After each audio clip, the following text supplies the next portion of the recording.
بسم اللہ الرحمن الرحیم۔ اللہ راضی ہوتا ہے تو 8 نشانیاں ظاہر ہوتی ہیں۔ اللہ کی اپنے بندے سے محبت کی نشانیاں، اگر کسی میں ایک نشانی بھی ظاہر ہو جائے تو سمجھ لینا کہ اللہ اس سے محبت کرتا ہے۔ ساتھ ہی آپ کو بتائیں گے کہ حضرت علی رضی اللہ تعالیٰ عنہ نے فرمایا کہ عورت کو گالی دینا کیسا ہے اور اس کے ساتھ مار پیٹ کرنا کیسا ہے، اس سے گھر میں کیا کیا ہوتا ہے۔ ناظرین، اس سے پہلی نشانی اللہ پاک جس کو دین کی سمجھ عطا فرماتا ہے، دین سے جوڑ دیتا ہے تو اسے اپنا محبوب بنا لیتا ہے۔ حضرت عبداللہ ابن مسعود رضی اللہ تعالیٰ عنہ سے مروی ہے کہ رسول اکرم صلی اللہ علیہ وسلم نے فرمایا کہ اللہ پاک تمہارے درمیان اخلاق بھی تقسیم کرتا ہے۔ جس طرح رزق تقسیم کرتا ہے، اللہ پاک دنیا اس کو بھی دیتا ہے جو اللہ پاک کا پیارا نہ ہو، لیکن اللہ پاک دین کی سمجھ صرف اسے دیتا ہے جو اللہ پاک کا محبوب ہوتا ہے اور اس کے محبوب کا چاہنے والا ہوتا ہے۔ عبادت کی محبت، قرآن کی محبت، اللہ پاک کی محبت، اللہ کے رسول کی محبت، اللہ کے ذکر سے محبت، رسول اللہ صلی اللہ علیہ وسلم پر درود و سلام بھیجنے کا شوق، تڑپ، یہ وہ چیزیں ہیں جو اس بات کی نشانیاں ہیں کہ اللہ نے اسے بہت پیارا بنا لیا ہے۔ دوسری نشانیاں کہ رسول پاک صلی اللہ علیہ وسلم نے فرمایا جسے اپنا بناتا ہے تو پھر اس پر تھوڑی سی آزمائش بھی ڈال دیتا ہے، یعنی اللہ پاک دیکھنا چاہتا ہے کہ یہ بندہ میرے فیصلے پر راضی ہوتا بھی ہے یا نہیں۔ جو راضی ہو جائے اللہ پاک اسے دنیا میں بھی راضی کر دیتا ہے اور آخرت میں بھی راضی کر دیتا ہے۔ جو اس وقت بوکھلاہٹ کا شکار ہو جائے کہ یہ کیا ہو گیا میرے ساتھ، میں تو نماز بھی پڑھتا ہوں، قرآن پاک کی تلاوت بھی کرتا ہوں، پھر مجھے بخار کیوں آ گیا ہے؟ میں تو دین کا رہبر ہوں، میں تو دین پہ چلنے والا بندہ ہوں، پھر مجھے یہ بخار کیسے آ گیا؟ قرآن پاک کی تلاوت بھی کرتا ہوں، پھر بھی مجھے بخار کیوں آ گیا؟ میں تو دین کا کار بندہ ہوں، پھر مجھے کیوں فکر ہو رہی ہے؟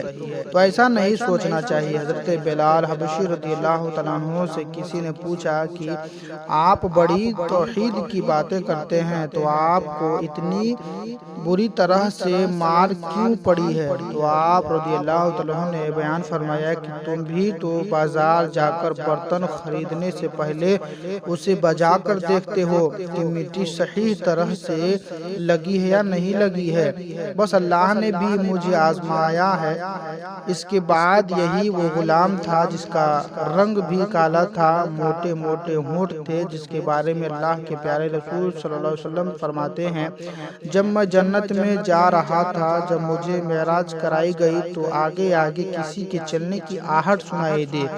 میں نے حضرت جبرائیل علیہ السلام سے پوچھا کہ یہ کون ہے؟ جواب ملا کہ بلال حبشی ہیں جو آپ کے آگے آگے چل رہے ہیں۔ حضور پاک صلی اللہ علیہ وسلم جب واپس آ گئے تو حضرت بلال رضی اللہ عنہ سے پوچھا کہ تم کون سا نیکی کرتے ہو؟ حضرت بلال رضی اللہ عنہ نے بیان فرمایا کہ آپ نے ہی تو فرمایا تھا ہر وقت باوضو رہنا، تو میں ہر وقت باوضو کی حالت میں رہتا ہوں، اور جب بھی بے وضو ہوتا ہوں تو اسی وقت میں نیا وضو کر لیتا ہوں، اور جب وضو کرتا ہوں تو تب 2 رکعت نماز بھی پڑھ لیتا ہوں۔ چلتے زمین پر ہیں اور قدموں کی آہٹ جنت میں سنائی دیتی ہے۔ تو آزمائش اللہ پاک کی محبت کی دوسری نشانیاں ہیں۔ اسی لیے اگر کوئی فکر یا پریشانی میں ہو تو اس کا یہ مطلب نہیں ہوتا کہ پتہ نہیں کہ مجھے کیا ہو گیا ہے۔ اللہ پاک اپنے پیاروں کو ہی آزماتا ہے۔ تیسری نشانی تو بہت ہی زیادہ خوبصورت نشانی ہے، جس سے پتہ چل سکتا ہے کہ اللہ پاک کس سے راضی ہے اور کس سے نہیں۔ اللہ پاک جب کسی بندے سے محبت کرتا ہے تو اس کی طرف خوبصورت بدلاؤ لاتا ہے۔ حدیث میں آتا ہے کہ جب اللہ پاک کسی سے محبت کرتا ہے تو اللہ پاک حضرت جبرائیل علیہ السلام کو فرماتا ہے کہ اس کے بعد آسمانوں میں زلزلہ آ جاتا ہے، سب فرشتے بے ہوش ہو جاتے ہیں، اور پھر جب فرشتے اللہ کے حکم سے سب کے سب ہوش میں آتے ہیں تو سب سے پہلے جبرائیل علیہ السلام کو اجازت ہوتی ہے، تو جبرائیل علیہ السلام اللہ کی بارگاہ میں عرض گزار ہوتے ہیں کہ پروردگار عالم کیا فرمایا ہے، اور اس کے بعد خود ہی کہتے ہیں کہ اللہ نے جو بھی فرمایا ہوگا وہ حق فرمایا ہوگا۔ پھر اللہ فرماتا ہے جبرائیل میں نے آج اس بندے کو اپنا محبوب بنا لیا ہے، تم بھی اسے اپنا محبوب بناؤ۔ جب حضرت جبرائیل علیہ السلام بھی اس بندے سے محبت کرنے لگتے ہیں، پھر جب حضرت جبرائیل علیہ السلام کو حکم ہوتا ہے کہ آسمان کے تمام فرشتوں کو خبر دے دو یہ اللہ کا پیارا بن گیا ہے۔ حضرت جبرائیل علیہ السلام آسمان کے تمام فرشتے اور تمام نورانی مخلوقات کو بھی اس سے محبت کرنے کا حکم دے دیتے ہیں۔ ساتوں آسمانوں کے گھربوں فرشتے اس سے محبت کرنے لگتے ہیں۔ پھر ایک فرشتہ آسمان سے دنیا میں آتا ہے اور اعلان کرتا ہے کہ اے لوگوں، شخص فلاں سے اللہ محبت کرتا ہے۔ حضرت جبرائیل علیہ السلام اور تمام آسمانی نوری مخلوقات اسے محبت کرتے ہیں، تم بھی اسے محبت کرو، اور پھر دنیا والوں کے دلوں میں اللہ پاک اس بندے کی محبت ڈال دیتا ہے۔ تو اس لیے دنیا میں دو کام ضرور کرو جس کو کرنے سے اللہ ہم سب سے راضی ہو جائے، ہمیں اپنا محبوب بنا لے، انشاءاللہ دنیا اور آخرت میں کامیابی ہو جائیں گی۔ حضرت عبداللہ ابن عباس رضی اللہ عنہ فرماتے ہیں کہ جب نیکیاں قبول ہو جاتی ہیں تو انسان کے جسم میں یہ 5 نشانیاں ظاہر ہوتی ہیں۔ نمبر 1، جب انسان کی نیکیاں قبول ہو جاتی ہیں تو اس کی وجہ سے اس کے چہرے پر عجیب سی رونق آ جاتی ہے، یعنی وہ انسان دنیا کے سامنے اپنی خوشی کا اظہار اپنی مسکراہٹ اور بشارت کے ساتھ کرتا ہے۔ وہ ہر ایک وقت خوش رہتا ہے، بلکہ یوں لگتا ہے کہ اس کی دنیا میں اس سے بڑا سکون اور وقار والا کوئی نہیں ہے، اسے دنیا کا کوئی غم نہیں ہے۔ یہ خوش ہر ایک کو نصیب ہوتی ہے۔ نمبر 2، اس کا دل روشن ہو جاتا ہے، یعنی وہ ہر وقت اللہ کے وعدوں پر امید رکھتا ہے۔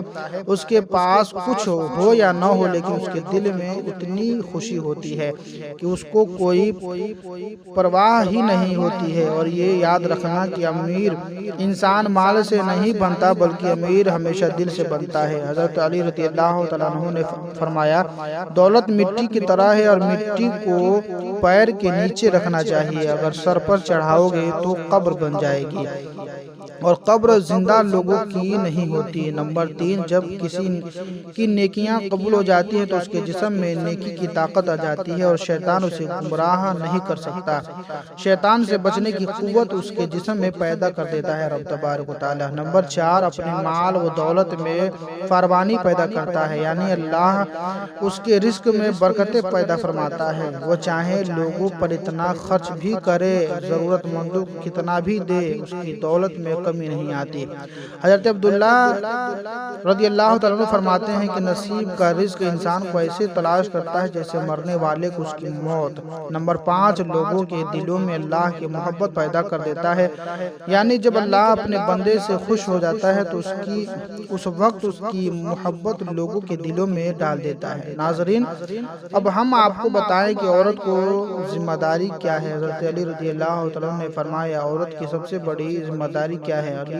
حضرت علی رضی اللہ عنہ کی خدمت میں ایک شخص آیا اور دست ادب کو جوڑ کر عرض کرنے لگا، یا علی، میری بیوی میرے گھر کا کام صحیح نہیں کرتی، نہ میرے کپڑوں کو دھوتی ہے، نہ سنبھالتی ہے، نہ گھر کی صفائی ٹھیک طرح سے کرتی ہے، تو کیا میرا اس پر غصہ کرنا صحیح ہے؟ بس یہ کہنا تھا کہ حضرت علی رضی اللہ عنہ بیان فرماتے ہیں کہ اے شخص، کس نے کہا کہ تمہاری بیوی پہ تمہارے گھر کا کام واجب ہے؟ یاد رکھنا، اسلام نے عورت کی عزت کو جتنا بلند کیا ہے اتنا کسی مذہب نے نہیں کیا۔ میں نے اللہ کے رسول صلی اللہ علیہ وسلم سے سنا ہے کہ عورت کی سب سے بڑی ذمہ داری یہ ہے کہ وہ اولاد کی اچھی طرح سے پرورش کرے اور اپنی اولاد کا خیال رکھے، لیکن اپنی اولاد کی پرورش کرنے کی اجرت شوہر سے مانگنا چاہے تو بھی مانگ سکتی ہے، اور تم گھر کے کام کی بات کر رہے ہو۔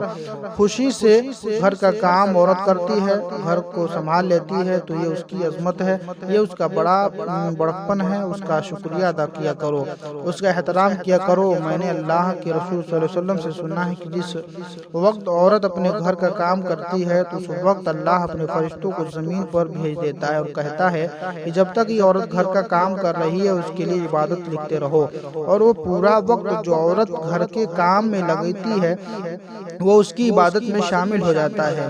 یہ عورت کی عظمت ہے کہ وہ تمہارے گھر کو جنت بناتی ہے، تمہارے بچوں کو عظیم انسان بناتی ہے۔ لیکن اگر کوئی عورت پر ظلم کرے، گھر کے کام کی وجہ سے اس سے مارتا ہے، پیٹتا ہے، اس پر ظلم کرتا ہے، تو روز محشر میں اللہ اس انسان کو گدھے کی شکل میں اٹھائے گا اور دوزخ کا ایک دروازہ ان لوگوں کے لیے کھول دیا جائے گا، اور یہ کہا جائے گا یہ وہ انسان ہے جنہوں نے اپنی بیویوں پر ظلم کیا، ان کو حقیر سمجھا اور ان کو غلام سمجھا۔ ناظرین، اب ہم آپ کو بتاتے ہیں کہ حضرت علی رضی اللہ عنہ نے فرمایا کہ گھر میں عورت کا رونا کیسا ہے، عورت پر ظلم کرنے کی کیا سزا ہے۔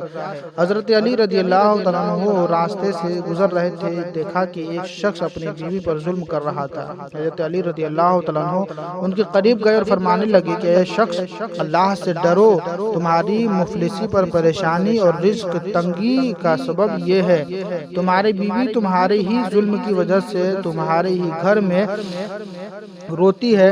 میں نے رسول اعظم صلی اللہ علیہ وسلم سے سنا ہے کہ جس گھر میں عورتیں روتی ہیں اس گھر میں رزق کے فرشتے نہیں آتے، اور یوں اس گھر میں رہنے والے مردوں کے رزق کی راہیں تنگ ہونے لگتی ہے، اور یوں وہ پریشانی و مفلسی میں گرفتار ہو جاتے ہیں۔ یاد رکھنا کہ اللہ نے اولاد مرد کی تقدیر اور دولت عورت کی تقدیر میں لکھی ہوئی ہے۔ اگر تم یہ چاہتے ہو کہ تمہارے رزق میں فراوانی ہو، عزت، شہرت، دولت دن بدن بڑھتی جائے، تو اپنے گھر میں اپنی عورتوں کا خیال رکھو، انہیں خوش رکھو۔ اللہ کے فضل و کرم سے تم کو عزت، شہرت، دولت، فراوانی پاؤ گے۔ ناظرین، اسی طرح کا ایک واقعہ ہے کہ ایک مرتبہ حضرت علی رضی اللہ عنہ سے راستے میں گزر ہوئی، آپ دیکھ رہے تھے ایک شخص اپنی عورت پر ظلم کر رہا ہے اور اس کی توہین کر رہا ہے۔ حضرت علی رضی اللہ تعالیٰ عنہ ان کے قریب گئے اور فرماتے ہیں، شخص یاد رکھ، اللہ نے مرد کو طاقت اس لیے بنایا ہے کہ وہ عورت کی حفاظت کر سکے، نہ کہ عورت پر ظلم کر سکے۔ میں نے نبی پاک صلی اللہ علیہ وسلم کو فرماتے ہوئے سنا ہے کہ جو مرد اپنی عورت پر ظلم کرتا ہے تو اللہ اس پر لعنت بھیجتا ہے۔ اس نے کہا کہ یا علی، میرے نکاح میں ہے، میں اس سے جو بات کہتا ہوں یہ میری بات نہیں مانتی۔ تو حضرت علی رضی اللہ تعالیٰ نے فرمایا کہ نکاح کا مطلب یہ نہیں کہ تم اپنے لیے غلام خریدے ہو، بلکہ نکاح کا مطلب یہ ہے کہ تم نے اپنی نسل کو بڑھانے کے لیے اس عورت سے مدد طلب کی ہے، اولاد کی اچھی تربیت کے لیے اس عورت کو چنا ہے۔ اے شخص، جس سے مدد لی جائے اس کو غلام نہیں سمجھتے ہیں، اور جو تمہاری اولاد کو پروان چڑھائے اسے حقیر نہیں سمجھتے ہیں، بلکہ تمہیں تو اس کا شکر گزار بننا چاہیے۔ یاد رکھو، عورت پر ظلم کرنے کا مطلب اولاد کی بغاوت، آنے والی وقت میں اولاد اس عورت کے جسم سے تمہیں نصیب ہوگی تو اس کی وجود میں تمہارے لیے بغاوت ہی بغاوت ہوگی۔ اللہ سے دعا ہے اللہ ہمیں دین حق پر چلنے کی توفیق عطا فرمائے، ہمارے اولاد کو ہمارے لیے رحمت بنائے، اور ہمیں دین کی مکمل سمجھ عطا فرمائے، آمین۔ ناظرین، کمنٹ میں اللہ کے کسی 99 ناموں میں سے ایک نام کو ضرور ٹیپ کریں اور اللہ رسول سے بے پناہ محبت کریں، اللہ رسول کے حکموں پر عمل کریں۔ انشاءاللہ پھر کسی ویڈیو کے ساتھ ملتے ہیں، تب تک کے لیے خدا حافظ۔